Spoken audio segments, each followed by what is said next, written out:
Not much to look at right now, but when we get started for the morning drive, flakes again. Find out how much snow we're expecting. Layoffs are coming. Tonight, General Motors revealing its plan to lay off hundreds of workers from the Detroit Hamtramck plant. But we begin with breaking news just in from Detroit's west side, where a mother and her 1-month-old baby have been shot. So a manhunt now underway to try to find the gunman. Tim Pamplin has the night cam on the scene. We're just pulling up to the scene here. This is Freeland, just south of McNichols and the Lodge Freeway. Mother and child have been shot, being told the baby, mother was holding the baby, opened the door, a gunman opens fire with a high-powered rifle. Now, the home is just a couple of blocks. Down there is Sinai Grace Hospital. Mum and baby are at the hospital, waiting for a condition on those two. Police are looking for the gunman, being told it was a high-powered rifle the gunman used. Police don't believe the gunman and the mother knew each other. Again, detectives just arriving on the scene, evidence technicians also making it to the scene. We're going to stay on top of this and bring you updates as available. That's the scene on the west side with a night cam. Tim Pamplin, Local 4. Well, tonight it is official. This March, if you live in Wayne, Oakland, or Macomb County, you will be asked to vote on whether you support a millage extension for the Detroit Institute of Arts.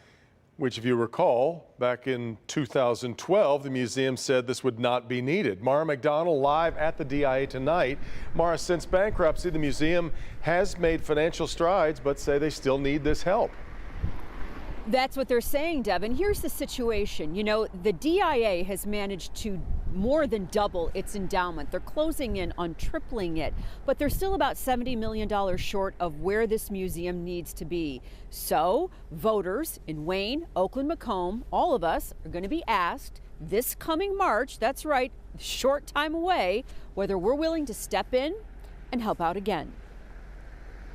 With Detroit heading into bankruptcy, voters were asked in 2012 to approve a millage to shore up the museum's finances, and voters in all three counties said yes. But the deal was, approve this for us now, let it run through 2022, and we won't ask again. In return, residents get free admission to the museum, and the DIA has done substantial outreach in all three counties for art enrichment. And while the financials for the museum have greatly improved, they're still short.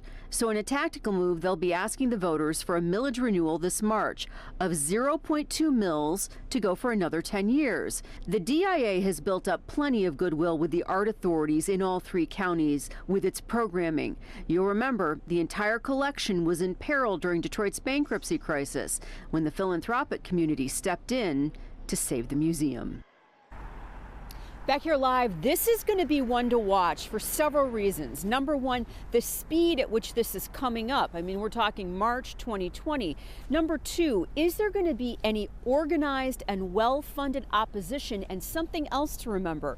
When we voted on this back in 2012, it passed with flying colors in Wayne and Oakland, and it barely skated through in Macomb. We're live at the DIA tonight. I'm Mara McDonald, Local 4. Okay, Mara.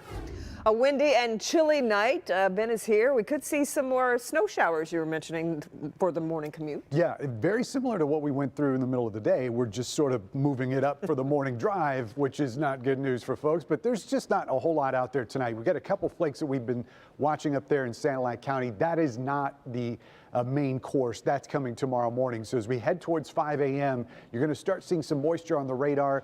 Maybe mixed in with a couple raindrops, but these are generally going to be snowflakes. Notice they're not going to cover the entire area, but they are going to be out there 6, 7 a.m. We start seeing a little bit more of these, and notice these colors start getting a little bit deeper as the snow showers intensify just a little bit towards the end of the commute. So pockets of light snow are going to carry us through all the way into the afternoon, and then believe it or not, we're going to do it again on Thursday. Temperatures right around freezing, but the wind chill's much colder. We'll check that in your 4-zone forecast coming up. Devin?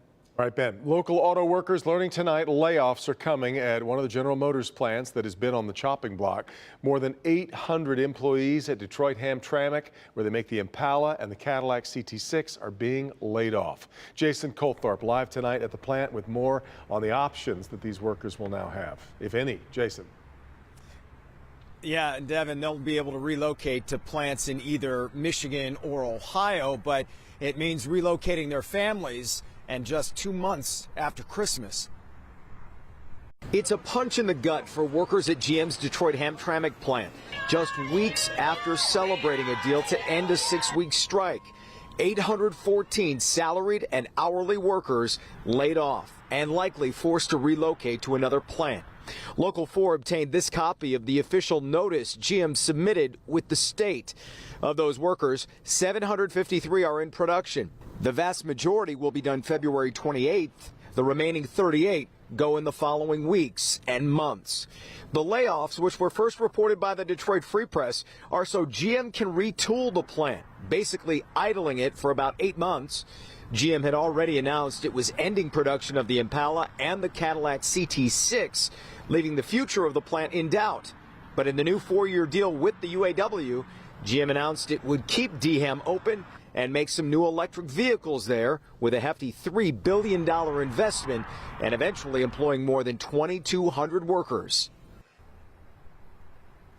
Final numbers on this could change depending on buyouts or retirements. And I also should point out, of the handful of DHAM employees I've spoken to, either on the phone or in their cars as they were leaving work tonight, none of them had heard about these layoffs yet. So we could see the fallout just beginning on this and learning more in the next coming days. On the Detroit-Hamtramck border tonight, Jason Colthorpe, Local 4. All right, Jason. Tonight, the Detroit branch of the NAACP is calling recent comments by Kid Rock, quote unquote, evil and divisive. Last week, the Detroit native made national headlines for making disparaging remarks about Oprah Winfrey while on stage at a Nashville bar. He later released a statement admitting to being drunk, but did not issue an apology.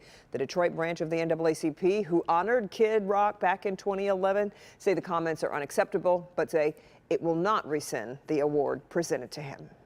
A 28-year-old man facing a long list of charges, including the murder of a Detroit police officer. 16 charges for Juwan Park stem from the November 20th shooting that led to the death of Officer Rasheen McClain. Park's charges range from first-degree murder to a number of assault and firearms charges. Police believe Parks could be connected to other shootings in the city. County Sheriff's Office launching an investigation into a basketball coach accused of sending inappropriate text messages to his players. Utica School District announcing the firing of Dave Willman, who was the 9th grade girls basketball coach at Eisenhower High School. Willman is now cooperating with investigators. Tomorrow, the impeachment inquiry against President Trump shifts from the House Intelligence Committee to the House Judiciary Committee. Today, in a 300-page report, House Democrats accuse President Trump of abusing the power of his office in Ukraine for his own personal political gain. House Republicans released their own report saying there is no evidence for impeachment. Well, tomorrow, the House Judiciary Committee will hold its first hearing with legal experts testifying about the possible grounds for impeachment. We will bring that to you live. You'll see it here on Local 4. We'll also stream it on clickondetroit.com. It gets underway tomorrow morning at 10 a.m. All right, still ahead, the use of controversial technology could be expanding at all U.S. airports. What the government could soon require all travelers to do before they enter or leave the country. Steve? Jimmy Hoffa and Bobby Kennedy had a special relationship. Went beyond politics. They hated each other. Bobby Kennedy made it his life's mission to put Jimmy Hoffa in prison. You've got people in Detroit, at least 15 who have police records. You've got Joey Glimko in Chicago. I say you're not tough enough to get rid of these people now. Hoffa and Kennedy, a blood feud, coming up.